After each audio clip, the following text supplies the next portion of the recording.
आज हम एलपीजी यानी लिक्विफाइड पेट्रोलियम गैस की जर्नी समझेंगे। एलपीजी असलियत में क्रूड ऑयल और नेचुरल गैस के एक्सट्रैक्शन से मिलती है। ये हाइड्रोकार्बन्स जमीन के नीचे या समुद्र के अंदर हजारों साल के दाब से बनते हैं।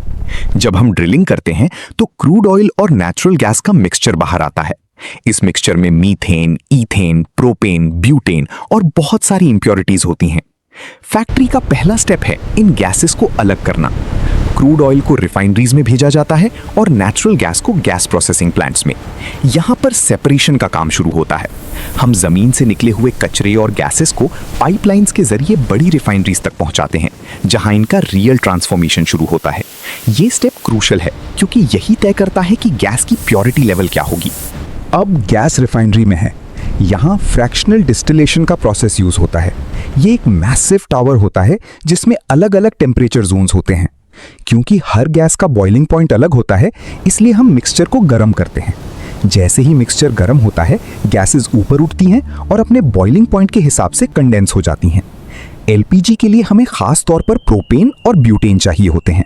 ये दोनों गैसेस कम प्रेशर पर लिक्विड में बदल जाती हैं, इसीलिए ये कुकिंग के लिए बेस्ट हैं। इस स्टेज पर हम इन दोनों को मिक्सचर से आइसोलेट करते हैं। ये सेपरेशन टावर साइंस का एक कमाल है, जहां हेवी ऑयल्स नीचे बैठ जाते हैं और लाइट गैसेस जैसे एलपीजी ऊपर से कलेक्ट कर ली जाती हैं। एक बार जब हमें प्रोपेन और ब्यूटेन मिल जाता है तो हम प्योरिफिकेशन करते हैं। इस गैस में सल्फर और मॉइस्चर हो सकते हैं जो हमारे चूल्हों को खराब कर सकते हैं, इसलिए स्वीटनिंग प्रोसेस से हम इम्प्योरिटीज हटाते हैं। सबसे इंपॉर्टेंट काम यहां होता है इथाइल मरकैप्टन मिलाना। एलपीजी में कोई स्मेल नहीं होती, इसलिए सेफ्टी के लिए हम ये केमिकल डालते हैं ताकि लीक होने पर हमें तुरंत पता चल सके। अब आता है लिक्विफैक्शन।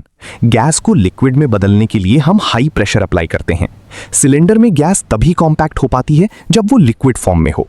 इस स्टेज पर गैस को ठंडा करके लिक्विड में कंप्रेस किया जाता है ताकि एक छोटे सिलेंडर में हम ज्यादा गैस स्टोर कर सकें। अब ये लिक्विड गैस स्टोरेज टैंक्स में रखी जाती है। अब हम आते हैं बॉटलिंग प्लांट में। यहाँ खाली सिलेंडर्स आते हैं। सबसे पहले हर सिलेंडर की टेस्टिंग होती है कि वो प्रेशर झेल सकता है या नहीं। साफ सफाई के बाद सिलेंडर्स को एक कैरोसेल या कन्वेयर बेल्ट पर रखा जाता है। यहाँ ऑटोमेटेड मशीन्स हर सिलेंडर में वेट के हिसाब से जैसे 14.2 kg गैस फिल करती हैं। फिलिंग के बाद लीक डिटेक्शन होता है। ऑटो सेंसर्स चेक करते हैं कि वॉल्व लीक तो नहीं कर रहा। अगर सब कुछ सही है तो वॉल्व पर सिक्योरिटी सील लगाई जाती है और प्लास्टिक कैप लगाया जाता है। ये सील्स गारंटी होती हैं कि सिलेंडर फैक्ट्री से निकलने के बाद किसी ने नहीं खोला है। हर सिलेंडर पर बैच नंबर और एक्सपायरी डेट स्टैंप होती है, जो क्वालिटी कंट्रोल के लिए जरूरी है। आखिरी स्टेप है डिस्ट्रीब्यूशन। फैक्ट्री से सिलेंडर्स ट्रक्स में लोड होकर रीजनल गोडाउन्स में जाते हैं। वहां से डिस्ट्रीब्यूटर्स, लोकल रिटेलर्स या डिलीवरी बॉयज को सिलेंडर्स देते हैं। आपके घर तक सिलेंडर पहुंचने का सफर यही है। जब सिलेंडर घर आता है तो आपको भी कुछ बातों का ध्यान रखना चाहिए। हमेशा चेक करें कि सील इंटैक्ट है या नहीं। सिलेंडर को हमेशा सीधा अपराइट रखें, कभी लिटा के ना रखें, क्योंकि लिक्विड गैस अंदर हिल सकती है। गैस का इस्तेमाल करते वक्त किचन में वेंटिलेशन जरूर रखें। रात को सोने से पहले रेगुलेटर बंद करना एक अच्छी हैबिट है। एलपीजी का सफर जमीन के अंदर से शुरू होकर आपके घर के चूल्हे तक एक कॉम्प्लेक्स सेफ्टी चेन के साथ पूरा होता है। Stay safe, stay alert.